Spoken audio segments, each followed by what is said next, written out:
projet Minipest est une expérimentation menée sur 6 ans visant à n'utiliser les produits phytosanitaires qu'en dernier recours sur des systèmes grandes cultures et légumiers à forte valeur ajoutée et fortement dépendantes de la chimie. Ce projet fait suite au projet Défi XP qui avait pour objectif de réduire de 50% l'utilisation des produits phytosanitaires à l'échelle du système de culture. C'est un projet multipartenarial. Donc ce projet a pour ambition de répondre à 4 objectifs.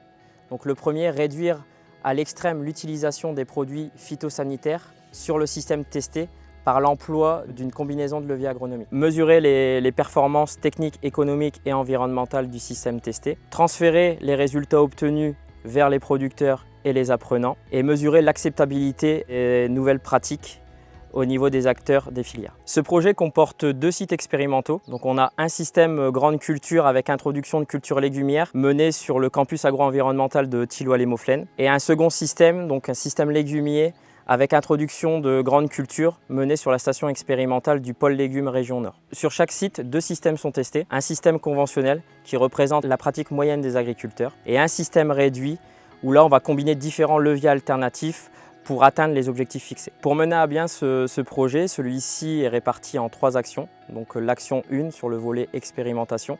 Nous avons mis en place un schéma décisionnel régissant l'utilisation de différents leviers alternatifs sur le système réduit pour gérer de la manière la plus efficiente possible la pression bioagresseur, donc que ce soit sur la partie adventice, maladie ou ravageurs. Les résultats qu'on a obtenus sur le système réduit sont ensuite testés à plus grande échelle afin d'évaluer leur transférabilité. Nous avons ensuite l'action numéro 2 qui est l'action de transfert. Le transfert des résultats acquis se fait dans un premier temps via les réseaux Défi Ferme, puis dans un second temps au sens large au travers des actions de communication et des interventions dans des séquences pédagogiques. Nous avons ensuite l'action 3 qui est en lien avec les filières. Donc nous avons créé un lien avec les filières pour favoriser l'acceptabilité par les différents acteurs en les sensibilisant, responsabilisant, incitant à vulgariser les nouvelles techniques validées dans ce projet. Donc les résultats de ce projet sont très encourageants avec des progrès tous les ans et des règles de décision qui se sont affinées au fil des années. Les performances entre les 2 systèmes sont proches, mais on observe tout de même une certaine variabilité